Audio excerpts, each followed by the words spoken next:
Good to be here with my church family, opening up God's Word in the middle of the week. It's an encouragement.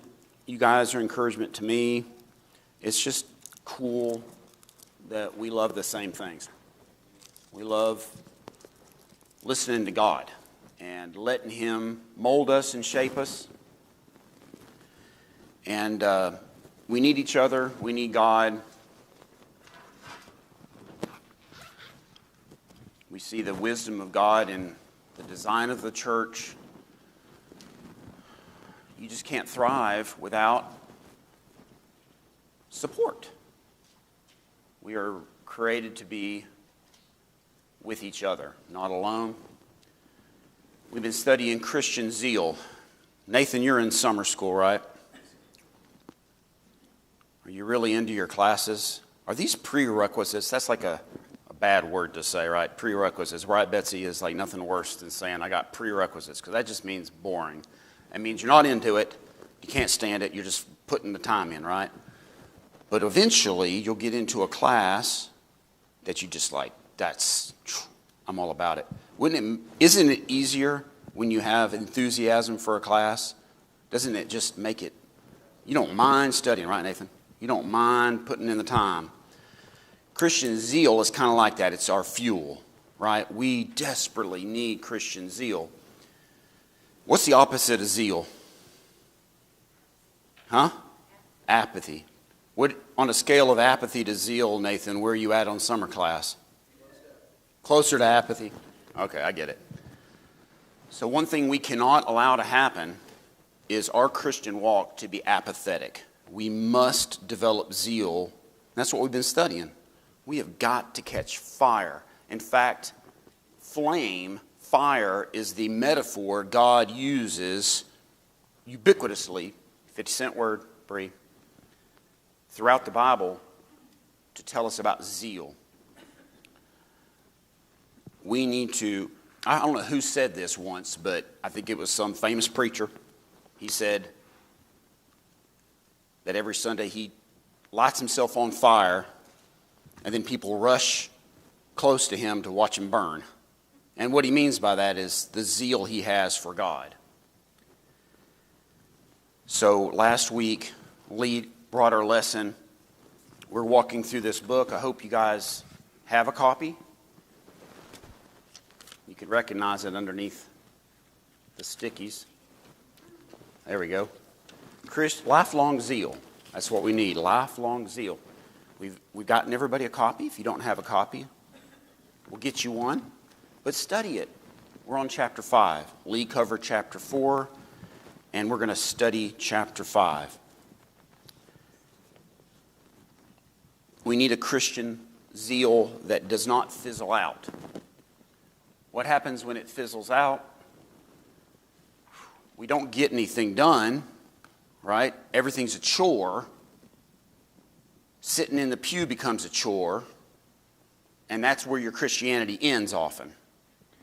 And even worse, you drift away. But when you are on fire, because you realize how precious this is eternal quest that we're on, you love the class, you study for the class, that's what we're about.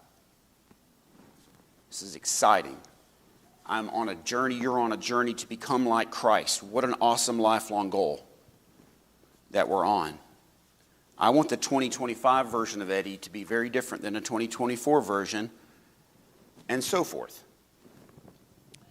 This is our theme verse for the study. Titus 2:14 reads, Jesus gave himself for us, that he, why? That he might redeem us from every lawless deed and purify for himself his own special people, zealous for good works. Christ died for us. Every sin I've ever committed, it's been washed away. He owns me now. And I'm about pleasing him who saved my soul from an eternal damnation. That's got my attention. Zeal can be contagious, right? Guys, some of y'all, I thrive off your zeal. I sat down and I got a bag of anxiety Bibles from Donna. Zeal around her kitchen table at who knows what hour of the night, because you have insomnia. I'm her doctor. Is that a HIPAA violation? I got insomnia too. She just gave me a dozen anxiety Bibles. Takes you 4 hours a piece to do. I'll give every one of them out and encourage somebody by her zeal. It fires me up. If I didn't show up tonight, I would not have gotten that blessing. Zeal is contagious. Remember Nehemiah? I think later in the book we studied Nehemiah. He was alone in a nation that was in shambles. The walls were torn down in Jerusalem. Everyone was running amok. No spiritual mindset whatsoever in a world destroyed. And he goes, let's rise up and build. Let's do this. Gets the whole nation turned around.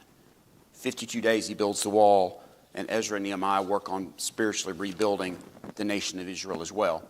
We studied, I think, the second chapter in the book about what it takes to start a fire. Again, remember, that's God's metaphor, is zeal as fire in the Bible. What does it take to start a fire? It takes a source of heat, it takes fuel, and it takes the right environment, right? You need air, if you're going to start a fire, are you going to choose a rainy day to do it outside? Are you going to clear the wet leaves out of the way and the rocks and make an environment that will nurture the fire and make sure it's got air, make sure it's dry? You need all of the components, a source of heat, fuel, and environment, and a flame will ignite. Spiritually, there's a parallel. We got to have a source of heat, fuel, and environment. We're going to study about environment as our focus tonight. Working on the environment, chapter 5. Zechariah chapter 13, verse 9. Listen very carefully. It's in your book. Zechariah 13, verse 9. I will bring the 1/3 through the fire, will refine them as silver as is refined, and test them as gold is tested. They will call on my name, and I will answer them. I will say, this is my people. And each one will say, this is my God. We belong to Jesus. We get to choose to be refined by his word. Shannon and I have the Gardner cabin that we do Airbnb, VRBO. We own the cabin now. We've cleaned it up. We have guests staying in there regularly through VRBO. It's really upsetting to us when people treat that cabin poorly, right? It doesn't usually happen, but it would upset us. Because it's our cabin. Guys, we belong to God. Every part of us, every corner of our being belongs to him. It matters how we take care of ourselves. We choose to allow him to run the show. We need to constantly nurture the environment for our zeal to grow. It's not possible for us to stay in the confines of this building 24/7, 365. We got to be out in the world, right? But we're going to have to work on the environment out there. Sometimes I think about buying some land. Brooke and I have talked about it. Building a tiny home. All of y'all are invited. We're going to just have a bunch of tiny homes and walling it off. Honestly, that's the way I feel sometimes. But I can't have my lights shine in the community. I can't win souls. I've got to work with what I have. This is a wicked environment we're living in. We're going to have to work especially hard to protect the environment if we want our zeal to continually burn. Matthew 10:16, Jesus says, behold, I send you out as sheep in the midst of wolves. Therefore be wise as serpent and harmless as doves. Jesus knew he's about to send his disciples into a wicked world full of wolves. And he says, go do it. I got your back. So we are going to have a difficult battle on our hand dealing with the environment for our zeal because of where we live and when we live. Proverbs 4:23, it's in your book. Proverbs 4:23, you're listening carefully. Keep your heart with all diligence, for out of it spring the issues of life. Keep your heart with all diligence, for out of it spring the issues of life. Luke 6:45, a good man out of the good treasure of his heart brings forth good, and an evil man out of the evil treasure of his heart brings forth evil, for out of the abundance of the heart his mouth speaks. Keeping those two verses in mind, the question is, why is it so important to keep the environment of our lives, our spiritual lives, the environment of our heart, pure and nurtured? Why?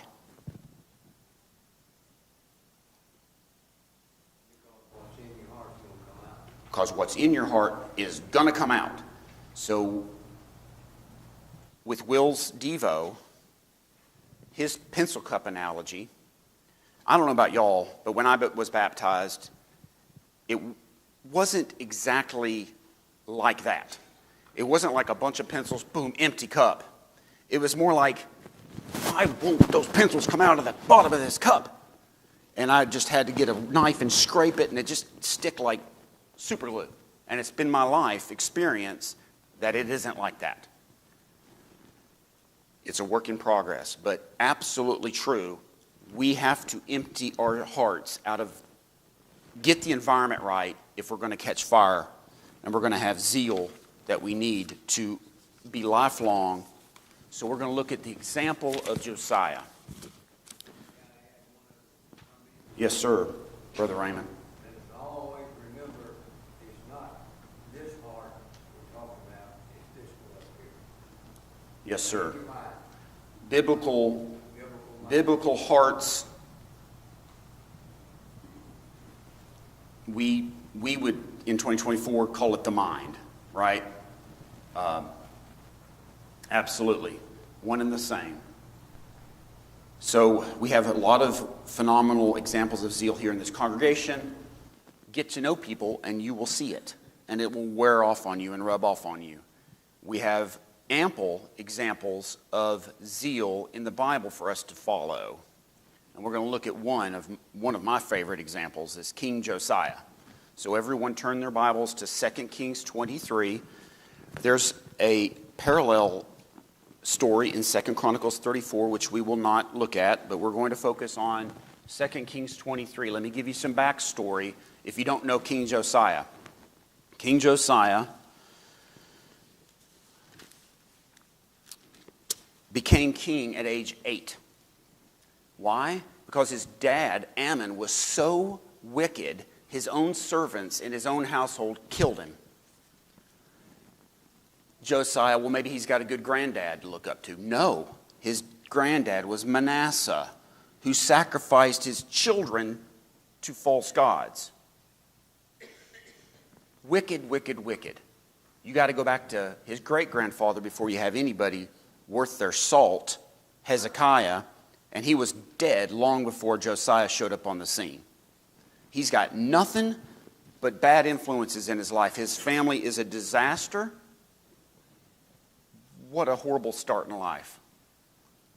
I don't know who influenced him, but this boy turned it around. At age 8, he becomes king. At age 16, he starts seeking God. At age 20, he gets serious. At age 26, he changes the world. Josiah, I think the book calls it, this is a crash course in cleaning house. A crash course in cleaning the house of your heart and the house of Israel. And it should be a pattern for us to clean our environment of our heart so that zeal can catch fire and stay on fire. So this is a very important lesson, and I hope you go back and study after we spend the next 20 minutes going through it.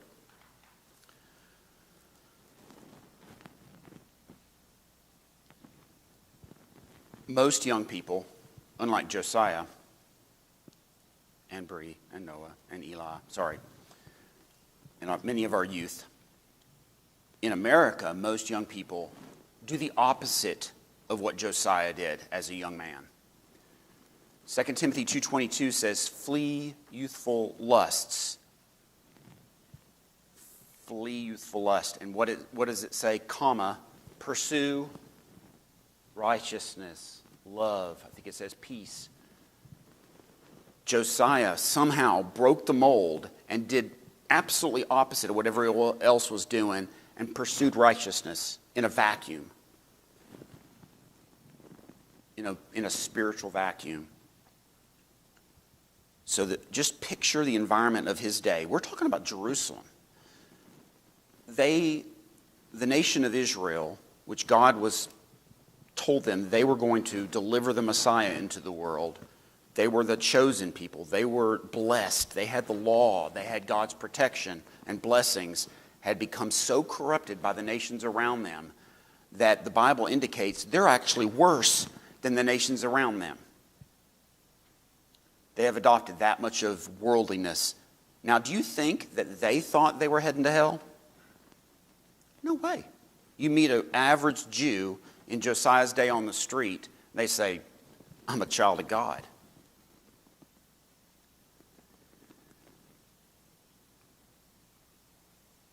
It took generations of spiritual drift to get to the point where they are.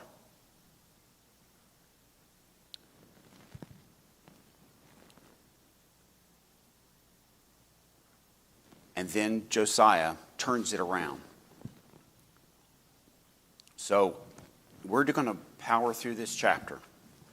2 Kings chapter 23. Let me just read the first 3 verses, and then we'll take off. Now the king, Josiah, sent them to gather all the elders of Judah and Jerusalem to him. So he gets the nation's leaders together. The king went up to the house of the Lord, the temple, with all the men of Judah, and with him all the inhabitants of Jerusalem, the priests and the prophets, and all the people, both small and great. And he read in their hearing all of the words of the book of the covenant, which had been found in the house of the Lord. If you go back a chapter, a man named Hilkiah is the high priest. He happened to be in the temple one day, and he stumbled across something. What is that? Oh, it's the law of Moses. What do you know? He starts looking at it. They had misplaced the law of God. God's word, they had misplaced for generations. They hadn't looked at it. Where was it? It was there all the time. It wasn't like it was hiding under a tree up in the hills. It was in the temple. How close are we to the Word of God in our lives? It's right there. All of us have multiple copies of the Bible. It's on everybody's phone. It's right there. Josiah gathers the whole nation together in their wickedness and says, you guys have got to hear this. By the way, an interesting typology, in my humble opinion. Jesus at age 12, John chapter 1, verse 1 says, Jesus is, what is he? He is the Word. Where was he misplaced? Where was he at? The temple. Kind of cool. All right. Verse 4. Let's look at what Josiah did to improve his environment so that his zeal would improve and the nation's zeal would improve. First point, verse 4. Let's read it. And by the way, verse 3 says, the king stood by a pillar and made a covenant before the Lord to follow the Lord and keep his commandments and his testimonies and his statutes with all his heart, with all his soul, and to perform the words of this covenant that were written in the book. And all the people took a stand for the covenant. Good start. Verse 4. And the king commanded Hilkiah the high priest and the priests of the second order and the doorkeepers to bring out of the temple of the Lord all of the articles that were made for Baal, for Ashereth, and for all of the host of the heaven. And he burned them outside of Jerusalem in the fields of Kidron and carried their ashes to Bethel. Number one, if we want zeal to thrive in our life and our environment must be good for that to happen, it will start with removing some physical objects out of our life. Right? When we empty that pencil cup, some of those pencils are physical objects in our life. He literally took idolatry, took it out of town as far away as he could get it, burned it, and destroyed it.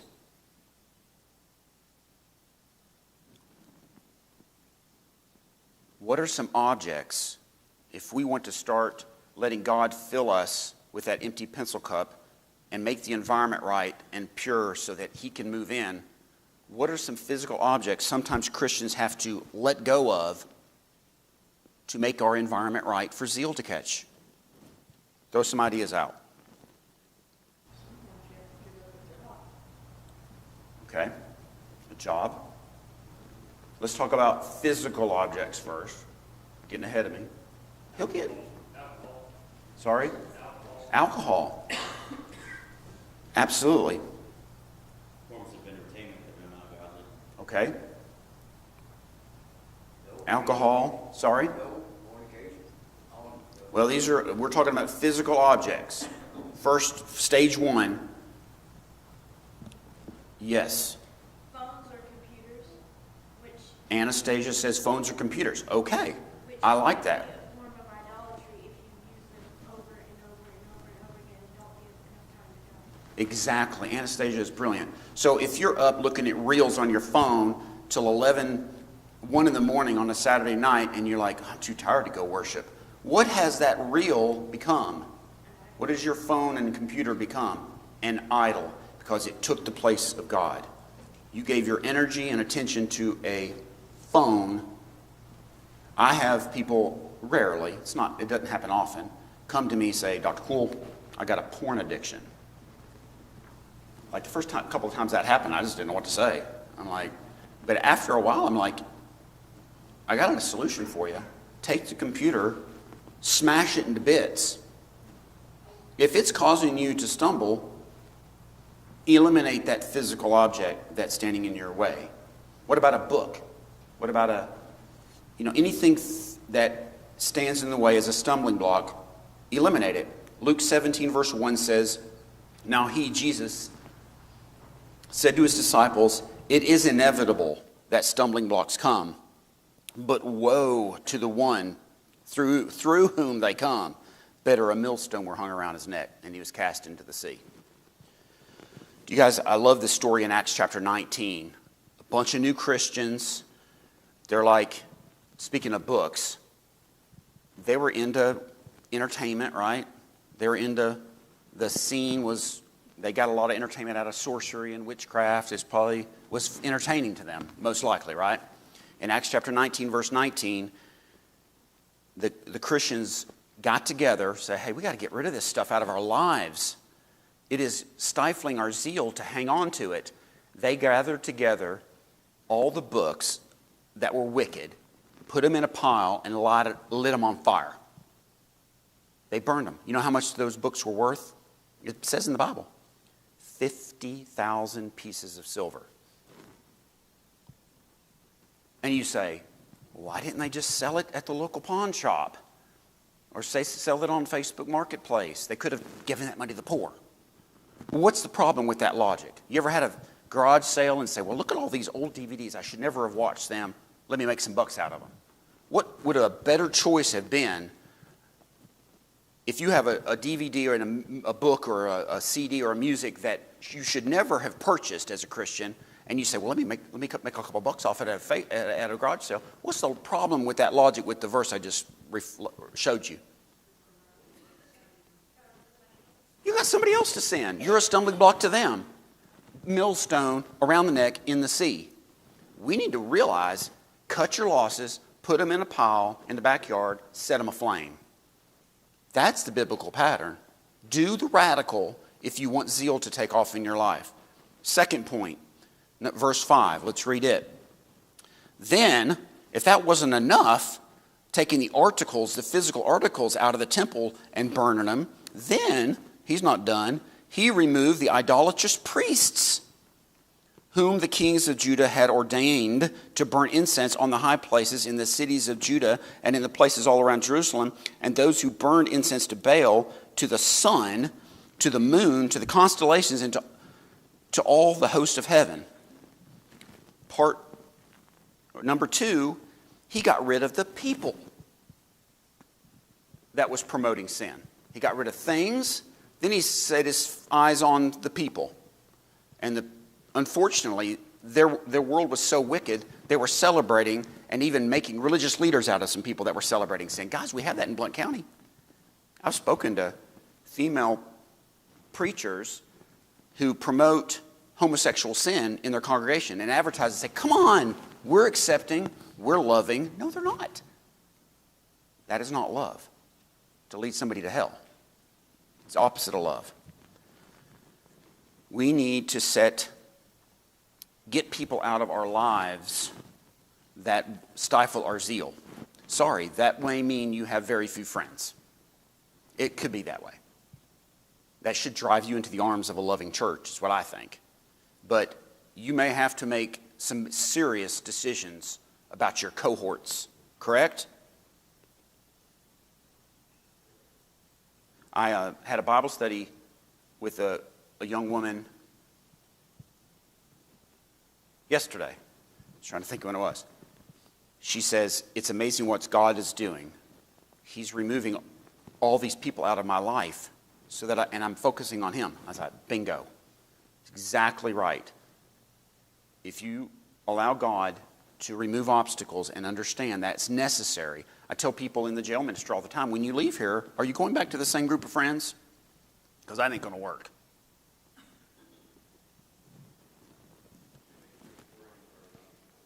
Who are between the ages of, well, all of them, but between the ages of 10 to 16-ish, because at that moment in time in their life, when they make a decision to follow the Lord, speaking from experience, I mean, you leave behind a pack of friends that are, the fork in the road, they're going one way, you're going the other. And sometimes that's extremely isolating. And if a strong youth group isn't in place, then, they can really become discouraged, especially being very impressionable at that moment. Yes.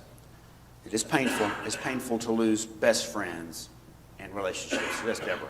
I don't know if they still do this or not, but a long time ago, I would work with some people, of addiction, and when somebody had such a hard time getting clean, they would encourage them to even move to another town, because they couldn't stay in the small community that they were at with the friends that they had and stay clean. The only way that they could stay clean was to completely divorce themselves from their environment and have a brand new environment. Yes, a lot of communities are developing, instead of somebody leaving jail with addictions and having to go to parole in that community, so that ties them down to the community that's influencing them, they'll have reciprocity and be able to move to another state and do their parole there. Exactly what they should do. Number 3, verses 7 through 10. So number 1, if you want a zeal in your life and you need to get the environment right for the fire to start, you need to remove physical objects sometimes, whatever it takes. You need to remove people in your life that are in the way, just like Josiah did. And number 3, verses 7 through 10, it reads, then, he's not done, then Josiah tore down the ritual booths of the perverted persons that were in the house of the Lord, where the women wove hangings for the wooden image, and he brought all the priests from the cities of Judah and defiled the high places where the priest had burned incense from Geba to Beersheba. Also, he broke down the high places at the gates, which were at the entrance of the gate of Joshua, the governor of the city, which were to the left of the city gate. Nevertheless, the priests of the high places did not come up to the altar of the Lord in Jerusalem, but they ate unleavened bread among their brethren. And he defiled Topheth, which is in the valley of the son of Hinnom, that no man might make his son or daughter pass through the fire to Molech. There's a lot to unpack there. We don't have time. We've got 10 minutes. So point number 3, the focus of those verses were you got to also, to clean the environment of, get rid of places where you sin. Got to get rid of things, got to get rid of people, and you got to get rid of places. I've talked to enough addicts to know, let's just take cigarette smoking. So many people are addicted to cigarette smoking. If they associate their car with smoking, that is just powerful. They get in the car, they just immediately light up. There are some times where Christians have to get rid of certain places in their life, right? And that could be the job and that's hard. What if I have to take a pay cut? Yeah, I think you won't miss that extra $2 an hour for all eternity. You know, I understand it will be some hardship on you, but we have to make those hard decisions.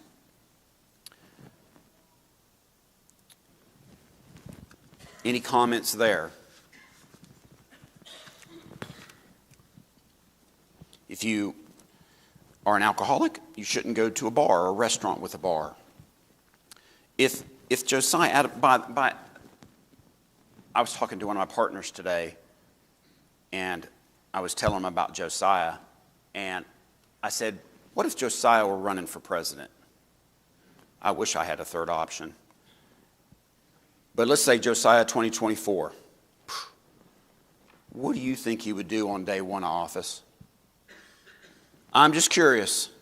With the Air Force, with the tanks at his disposal, with the Navy, with surface-to-air missiles, guided missiles, I have a feeling some bars, some casinos, some abortion clinics, etc., I would clear out. I would not be near those places.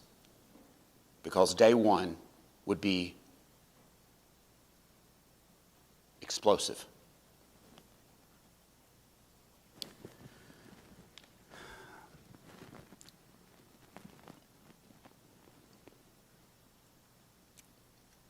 Okay. Places where you sin. What if you have a temper problem, and every time you go to the football game on Friday night, you end up screaming at the ref and the coach and the players and you're wanting to clean the environment of your heart, and that's a place where that comes out of you. What's your decision? Are you willing to do what Josiah did? Can you imagine how many people were after him? He was just king. He's like, I got an opportunity to change everything, and I'm going to be a target on my back. I'm going to do it.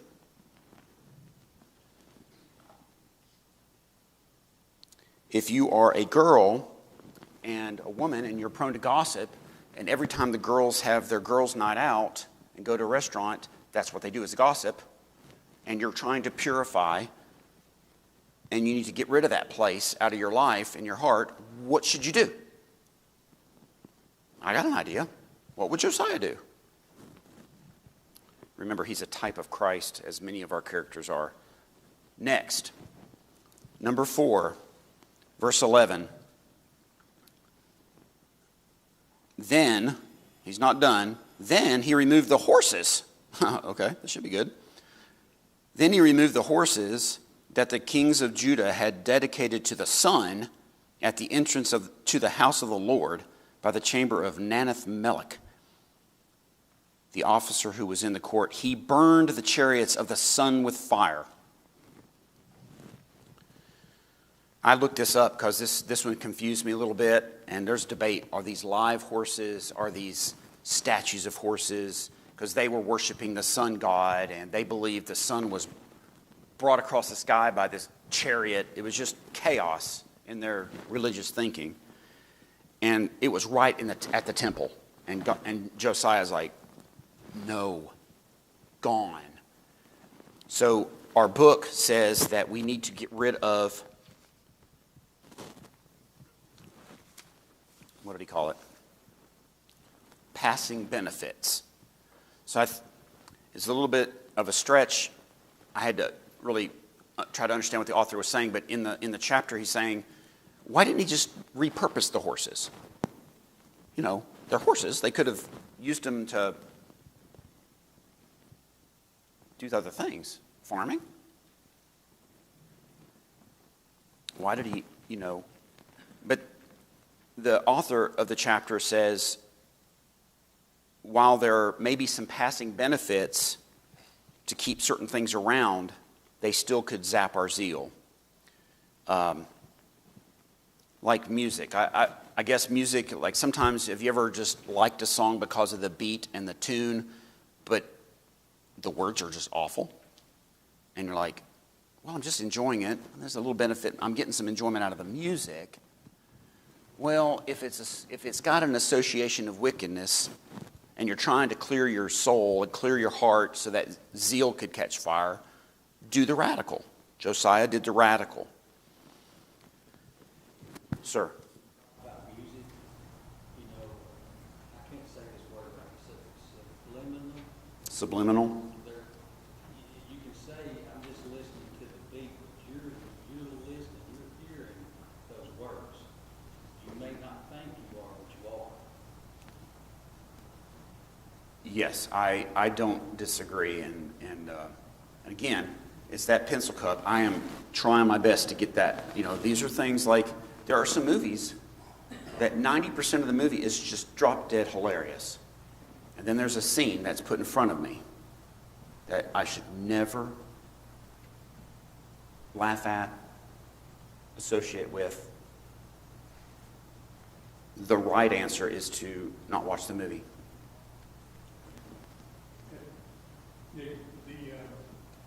Talking about the horses, it took my mind to Saul and was it King again? And King Saul. They were Yep. all worshipers as well. Yeah. King Saul was told to. Very good. I'm sure the horses stood out because they were gifts. So removing that association with what stood before is a big thing. But the other thing it did is got people's attention that, hey, we're cleaning house. We're not even questioning it. We're going to remove it. And so those two factors right there probably play a big part in why they didn't repurpose. Whenever time I read the story of Josiah, I'm just sure everyone's mouth was dropped. They had never seen anything like it. And everything in their culture that was normal, that they associated with good, is destroyed. Because they read God's word and reacted to God's word with an appropriate heart. The horrible is evil, not just casually move away from it, right? Yeah, flee evil, not get as close to it without crossing the line. Flee evil. Fifth point, verse 12, super fast. The altars that were on the roof, the upper chamber of Ahaz, which the king of Judah had made, and the altars which Manasseh had made in the two courts of the house of the Lord, the king broke down and pulverized there and threw their dust into the brook Kidron. Wow. Serious stuff. So the point in this book, it says, not just clean house, but get rid of all traces forever. He pulverized it, turned it into dust, and what did he do? He says, I want this as far away from me as possible. Threw it into a river, let the stream take it as far away as possible. When we remove things out of our life, if we want zeal to take fire, we can't leave it in our lives. Remove it. Do the hard thing. Finally, number 6, replace them. This is where Will's Devo was going. Replace them with proper practices. Verses 21 through 23, that's your homework. Understand the universe hates a vacuum. Once you've emptied the cup of your life and you said, God, fill me, what Josiah did was restore worship. He restored God's worship, God's way, restoration. The restoration movement was taking place in Israel because of one man and his zeal, and it caught fire. Thank you.